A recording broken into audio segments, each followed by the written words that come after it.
창세기 27장 1절에서 14절 말씀 우리 한 절씩 교독하겠습니다.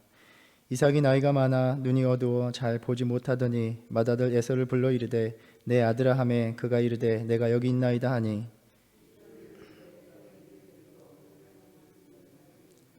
그런즉 내 기구 곧 화살통과 활을 가지고 들에 가서 나를 위하여 사냥하여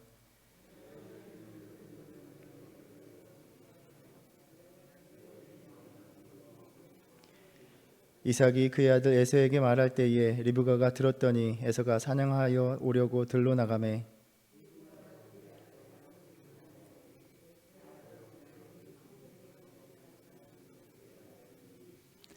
나를 위하여 사냥하여 가져다가 별미를 만들어 내가 먹게 하여 죽기 전에 여호와 앞에서 내게 축복하게 하라 하셨으니 염소떼에 가서 거기서 좋은 염소 새끼 2마리를 내게로 가져오면 내가 그것으로 내 아버지를 위하여 그가 즐기시는 별미를 만들리니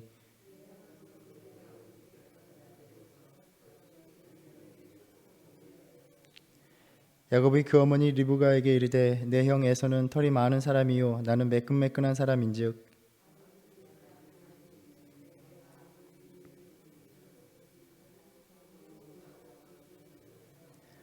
어머니가 그에게 이르되 내 아들아 너의 저주는 내게로 돌리리니 내 말만 따르고 가서 가져오라.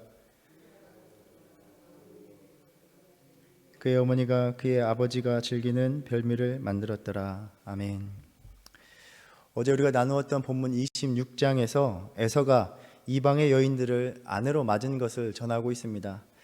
아버지 이삭과 같은 나이에 결혼하면서 아브라함의 가족이 아니라 2명의 헷 족속의 딸과 결혼을 합니다. 에서가 헷 족속의 2 여인을 아내로 삼은 것이 이삭과 리브가의 마음의 근심이 되었다라고 말씀합니다. 왜냐하면 우리가 알듯이 가나안 여인과 결혼하는 것은 이들이 지켜온 신앙의 관습을 깨트리는 일이기 때문입니다. 우리는 아브라함이 어떻게 이삭에게 리브가를 얻게 하였는가, 만나게 하였는가를 나누었습니다. 가나안 족속의 딸들과 결혼시키지 않기 위해서 그 노복을 그 먼 고향 땅으로 보내었습니다. 그만큼 자신의 가문을 통해서 하나님의 언약, 하나님의 약속이 성취되는 것이 아브라함의 제일의 관심사였습니다. 가나안 족속의 딸들과 결혼하여 가정을 이룰 때에 그 가나안 족속의 문화, 그들의 문화에 동화되고 영적인 타락으로 빠져들 것은 분명했습니다.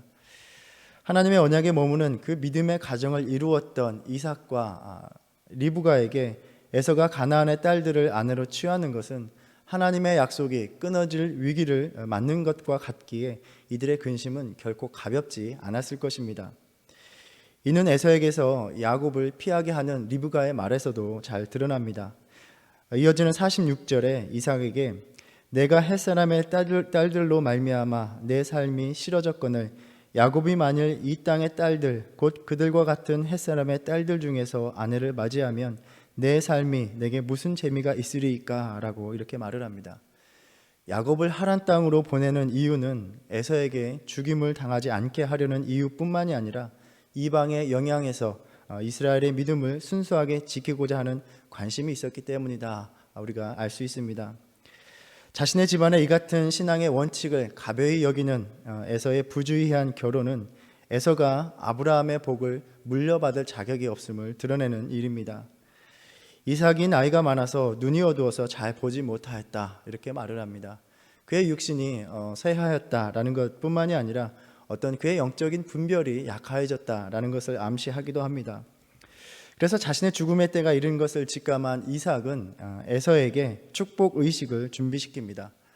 아버지가 죽기 전에 그 아들들을 축복하는 것은 가부장적인 문화의 어떤 전통적인 관습이었습니다. 우리가 성경의 오늘 본문의 이야기와 또 성경에 드러나는 여러 가지 이야기들을 살펴볼 때에 이러한 유언적인 축복의 그러한 특징을 몇 가지 살펴볼 수 있습니다. 한 가지는 7절에서 말하고 있듯이 이러한 축복 의식이 하나님 앞에서 행하는 것이기 때문에 이때에 말해진 그러한 축복은 취소되거나 변경될 수 없다라는 점입니다. 그래서 후에 야곱이 자신을 속여서 에서 대신 축복을 받은 것을 잘 알았지만 에서를 위해서 그 축복을 무효화시킬 수가 없었습니다. 그리고 두 번째로 이러한 축복은 앞으로의 일, 그러한 어떤 예언적인 말씀으로서 간주되었다라는 것입니다. 이러한 특징이 창세기 49장에서 야곱이 그 아들들을 축복하는 데서, 그리고 또 신명기 33장에서 모세가 이스라엘 백성들을 축복하는 그러한 데서 드러나고 있습니다. 그들의 앞으로의 삶을 내다보고 있다라는 점입니다. 그리고 마지막으로 우리는 이 본문을 읽을 때에 이 축복이 장자권과 관련이 있을 것이다 보통 생각을 하기도 합니다. 그런데 또 어떠한 면에 있어서는 이 축복이 장자권과는 어떠한 직접적으로 관련되어 있지 않은 것 같습니다. 장자권을 이미 팔았던 에서가 자기 아버지에게 축복을 받는 것이 당연하다고 여기는 데서도 그러한 점이 드러납니다. 또 창세기 48장에 보면 야곱이 요셉의 두 아들을 축복을 합니다. 그런데 오른손을 차자인 에브라임에게 놓습니다.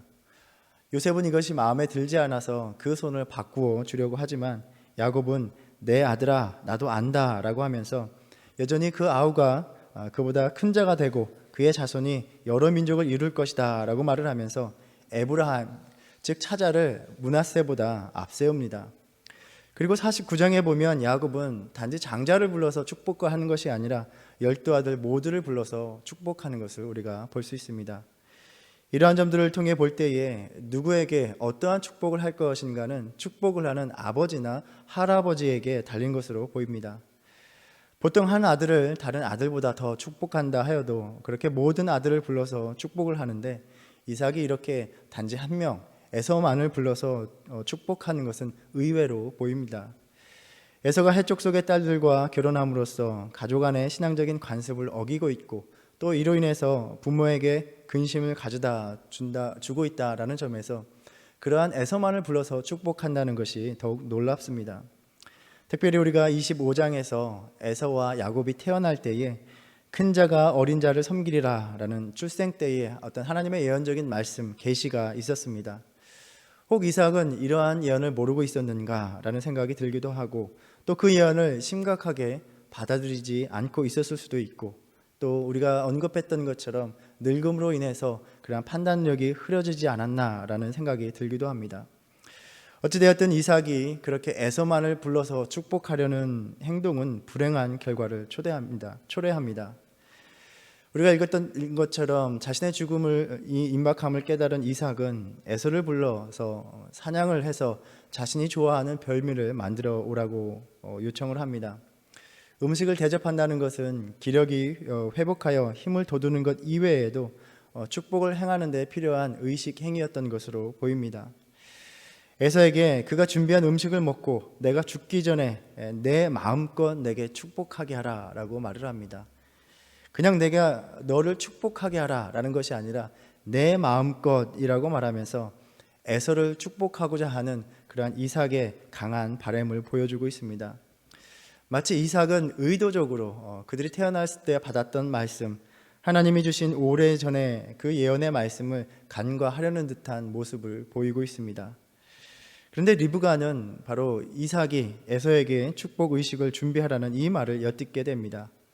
에서보다 야곱을 사랑했던 리브가는 특히 두 아들의 출생에서 받은 그 예언의 말씀을 간직하고 있었을 리브가는 에서만을 그렇게 축복하려는 이삭의 뜻을, 이삭의 의도를 참 유감스러운 것으로 바라지 않는 것으로 보았을 것입니다.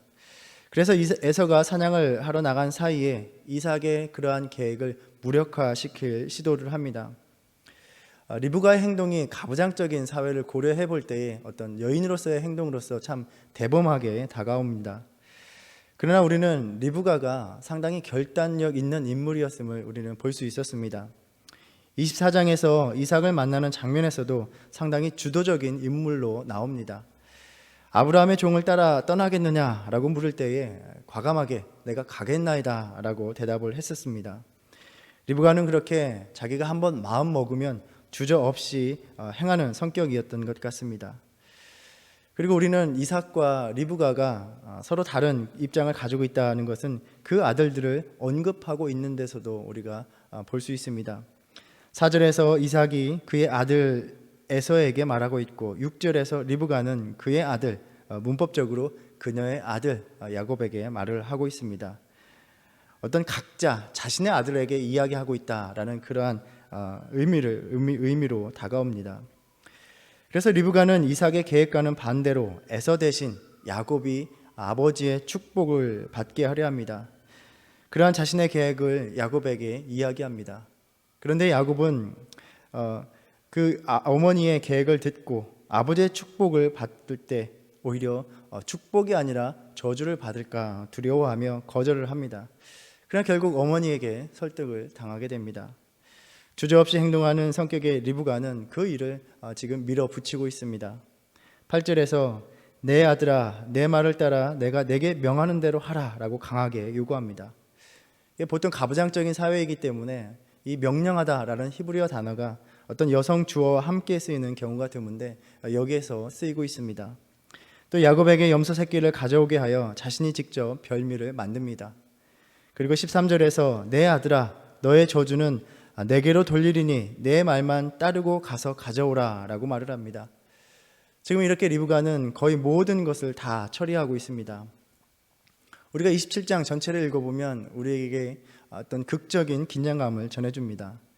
야곱이 음식을 준비하여 이삭에게 주기 전에 에서가 돌아오면 어떻게 될 것인가, 또 야곱이 음식을 가져갔을 때에 이삭은 야곱을 만져보고 나서 에서가 아님을 알아차리면 어떡할 것인가, 이런 극적인 면들이 이야기의 흥미를 전해주면서도 우리를 불편하게 하는 점들이 있습니다. 모든 인물들이 그렇게 자기 중심적으로 자기 마음대로 자기 방식대로 행하고 있다라는 것입니다. 또 여기에는 서로를 속이는 비밀스러운 관계가 펼쳐지고 있습니다. 야곱은 에서의 축복을 가로채고 리브가와 모의하여 아버지를 속이는 등 이들의 행위는 결코 칭찬받을만 하지 못하다라는 점입니다. 이러한 가족의 모습 속에서 하나님이 주신 약속 앞에서 살아가고 있는 우리들의 적나라한 모습을 드러낸다라고 생각합니다. 각자가 그저 자기 눈에 보기 좋은 대로 자기 마음대로 자기 방식대로 행하며 살아가는 것입니다. 에서는 분명 장자로서 자신의 집안의 그런 신앙적인 내력에 대해서 너무나 잘 알고 있었을 것입니다. 하나님께서 자신의 할아버지 아브라함을 어떻게 부르셨고 하나님께서 그 약속하신 바를 이루시기 위해서 아버지 이삭이 어떻게 태어났는지를, 그리고 또 하나님께서 아버지 이삭을 바치라 명하셨을 때에 할아버지와 아버지가 어떻게 순종하였는지를, 그리고 무엇보다 하나님 앞에서 믿음을 지키는 가정이 그러한 집안이 되기 위해서 아버지와 어머니가 어떻게 만나서 가정을 이루었는지를 잘 알고 있었을 것입니다. 그럼에도 불구하고 그는 가나안 여인들을 아내로 맞아들였습니다. 장자로서 자신이 하나님의 약속을 이루는 집안으로 이끌어가야 하는 책임이 있음을 분명히 알고 있었을 것임에도 불구하고 그저 자신의 눈에 보기에 좋은 대로 자신의 마음대로 행하고 있는 것입니다. 에서는 장자권을 가벼이 여기며 충동적이고 자제력 없이 그저 죽 한 그릇에 장자권을 팔아 넘김으로써 오히려 자신이 선택받을 가치가 없음을 여실히 드러내 보였습니다. 또 이삭을 생각해 볼 때에 왜 그는 아버지 아브라함처럼 아버지 아브라함이 자신의 아내 리브가와 결혼시킨 것처럼 에서와 야곱에게 동일하게 행하지 않았을까 하는 의문이 듭니다. 26장에서는 우물을 두고 다툼을 피하는 그의 온유한 성격이 칭찬받을 만한 일이었지만 이 집안의 믿음을 지켜내는 데 있어서는 무기력함으로 드러나고 있습니다. 자신의 아들에게 합당한 아내를 찾아주지 못함으로 인해서 그는 며느리들로 인해 마음의 근심을 갖게 됩니다. 그러한 상황 속에 있으면서도 거기에서 교훈을 얻지 못하고 여전히 인정에 끌려가는 듯한 모습을 보이고 있습니다. 자신의 모든 아들을 불러 축복하는 것이 관습이었지만 그러한 전통을 어기고 또 에서와 야곱이 태어났을 때에 하나님께서 주신 그 말씀을 어기고 또 에서만을 불러서 축복하고자 하는 것을 우리가 나누었습니다. 한 주석가의 말처럼 에서와 이삭은 원칙보다는 식욕을, 정의보다는 방종을, 장기적인 영적 가치보다는 눈앞의 만족을 우선시하는데 비슷한 면모를 보여주고 있다라는 말에 공감이 됩니다. 또 리브가와 야곱이 속이는 계획을 이렇게 도모하기에 앞서서 우리는 그 모든 책임에 집안의 가장으로서 이삭이 비난받아 마땅해 보입니다. 그리고 또 우리는 리브가와 야곱을 생각해 볼 때에 또 이들이 행하고 있는 모습이 전적으로 옳다라고 보기도 어렵습니다. 리브가 역시 자신이 마음에 가는 대로 자신이 사랑하는 아들이 복을 받게 하고자 아들을 편애하는 마음으로 행하고 있는 것입니다. 우리는 이어지는 이야기 속에서 리브가와 야곱이 합작해서 어떻게 교묘하게 이삭을 속이는지를 볼 수 있습니다. 또 야곱은 이삭이 내가 참 내 아들 에서냐라고 물을 때 계속해서 반복해서 거짓말을 행하고 있는 것을 우리가 보게 됩니다. 리브가와 야곱은 축복을 가로채기 위해서 그렇게 거짓과 속임수로 행하고 있는 것입니다. 이들의 간교한 행위들이 하나님께서 약속을 이루어 가시는 섭리라고 또 원래 계기였다고 보기가 어렵다는 점입니다. 이삭과 리브가는 그들의 만남의 이야기를 통해서 참 믿음의 가정을 이루리라라는 기대를 가지게 됐었습니다. 리브가의 결단력 있는 모습은 조용한 이삭의 성격을 잘 보완해 줄 것 같았습니다. 그러나 우리가 보았듯이 각자 그렇게 인간적으로 행할 때에 자기 마음대로 자기 방식대로 행할 때에 이삭의 온유함은 자식들의 신앙에 대한 무관심이 되어 버렸고 또 리브가의 그러한 결단력 있는 행동은 자제하지 못하고 선을 넘어서고 있는 것을 우리가 보게 됩니다. 저는 특별히 이 이야기 속에서 자녀의 신앙에 대한 부모의 책임에 대해서 돌아보게 됩니다. 26장 마지막 절에서 마음에 근심하고 있는 이삭과 리브가의 모습이 오늘날 신앙의 자녀를 두고 있는 그런 부모들의 마음이 아닐까 생각합니다. 자녀들이 신앙생활을 잘 하지 못하고 있는 것에 대해서 부모님들의 걱정을 종종 듣게 됩니다. 참 안타까운 마음이 듭니다.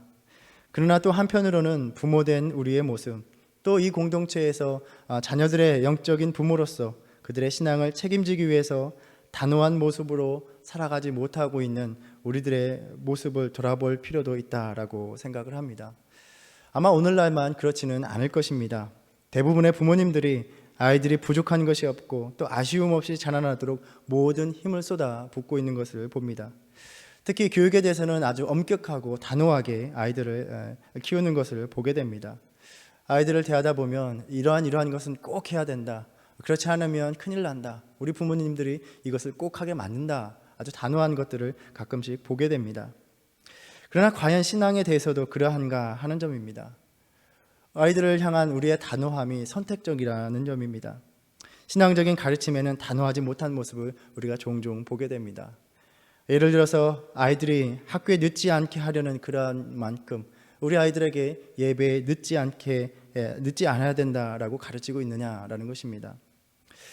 어느 목사님이 아브라함이 이삭을 바치는 이야기를 나누면서 하나님 말씀에 순종하기 위해서 자신을 제물로 바치는 이 사건을 겪으며 이삭이 얼마나 상처받았지 않겠느냐라고 말씀하는 것을 들었습니다. 상식적으로 생각하면 그렇지 않겠습니까? 갑자기 아버지에게 끌려가서 자신을 제물로 바치려는 그 사건을 겪으며 그것이 이삭에게 큰 상처가 되었을 수도 있었을 것입니다. 우리라면 부모로서 자녀가 상처받는 것을 감수하고서라도 그렇게 순종하겠느냐라는 것입니다. 하나님의 말씀에 순종하는 것이라면 자녀가 상처받는 것도 감수해야 하고 만일 자녀가 그러한 상처를 받는다면 하나님께서 치유할 것이니 하나님께 맡기고 우리는 자녀들 앞에서도 단호하게 신앙을 지키는 일에 힘써야 된다라고 말씀하는 것을 들었습니다. 그 말씀의 취지가 일부는 공감이 되었습니다. 이삭과 리브가가 각각 자녀를 편애하면서 신앙으로 이끌어주지 못한 것이 오히려 자녀들의 인생에 큰 불행을 가져오고 있음을 우리는 보게 됩니다. 야곱이 축복을 받도록 리브가가 이를 계획하는 방식, 즉 간교하게 속이는 방식은 결코 하나님께 인정받을 만하다라고 생각지 않습니다. 하나님의 방식이 아니라 그저 인간적인 의도와 계획을 가지고 행했을 때 이것이 이러한 것에 대한 대가를 얼마나 혹독하게 치러야 하는지 이어지는 이야기를 통해서 우리가 알 수 있는 것입니다. 자녀들에 대해서 신앙적으로 단호하지 못할 때 오히려 그 자녀들의 인생에 얼마나 큰 일이 닥쳐오는지 우리는 보게 된다라는 것입니다. 큰 아들이 작은 아들을 죽이려 하고 축복을 받은 아들은 자신의 친족에게 가서 종처럼 살아야만 했던 것입니다. 이삭이 축복을 받았는데 야곱이 이삭의 축복을 받았는데 야곱의 인생을 보면 정말 축복을 받은 인생인가 하는 생각이 든다는 것입니다. 하나님의 약속이 성취되기만 하면 우리가 비도덕적이거나 비신앙적이어도 상관없다는 것이 결코 아님을 가르쳐주고 계십니다. 믿음의 가정을 이룬 이 가정이 한 세대 만에 이렇게 큰 어려움에 처하는 모습을 볼 때에 우리의 믿음의 삶이 어떠해야 하는지 우리를 도전하시는 말씀이다라고 생각을 합니다. 하나님이 약속된 그 복을 부어 주시지만 이것이 우리의 삶 속에서 어떻게 성취되고 또 우리가 누리는가는 매 순간 하나님 앞에서 살아가는 우리의 올바른 믿음의 태도와 삶에 달려 있다는 것입니다.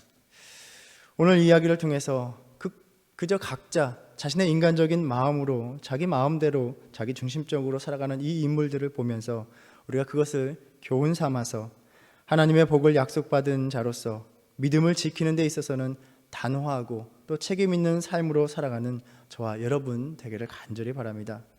하나님의 약속은 우리의 인간적인 방법, 부당한 수단과 방법이 아니라 오직 하나님의 뜻에 온전히 순종하는 것임을 알고 또 오늘도 하나님의 방식대로 살아가기를 힘쓰며 우리 믿음의 자녀들에게, 우리 자녀 세대들에게 본이 되는 삶으로 살아가는 하루가 되기를 주님의 이름으로 축원합니다. 기도하겠습니다. 주님, 믿음의 가정을 이루었던 이삭과 리브가의 가정에 불화와 갈등이 시작되는 안타까운 이야기를 묵상하며 우리 자신의 믿음을 돌아봅니다. 주님께서 주신 복을 누리지만 믿음을 지켜나가는 일에 소홀히 하지는 않는지 다시 돌아봅니다. 우리 공동체의 모든 가정이 하나님 앞에 믿음을 지켜나감으로 아름다운 믿음의 가정이 되기를 바랍니다. 자녀들을 키우는 부모님들을 붙들어 주셔서 자녀를 믿음으로 키워나가며 믿음의 본이 될 수 있도록 지혜와 힘을 허락해 주시옵소서. 무엇이든지 우리의 인간적인 수단과 방법으로 행하지 않게 하시고 기도함으로 주님의 뜻이 무엇인지를 분별하며 오늘도 모든 삶의 자리에서 믿음을 지켜나갈 수 있도록 우리의 삶을 인도하여 주시옵소서. 예수님의 이름으로 기도드립니다. 아멘. 하늘에 계신 우리 아버지여, 이름이 거룩히 여김을 받으시오며 나라의 임하옵시며 뜻이 하늘에서 이룬 것 같이 땅에서도 이루어지이다. 오늘날 우리에게 일용할 양식을 주옵시고 우리가 우리에게 죄 지은 자를 사하여 준 것 같이 우리의 죄를 사하여 주옵시고 우리를 시험에 들게 하지 마옵시고 다만 악에서 구하옵소서. 나라와 권세와 영광이 아버지께 영원히 있사옵나이다. 아멘.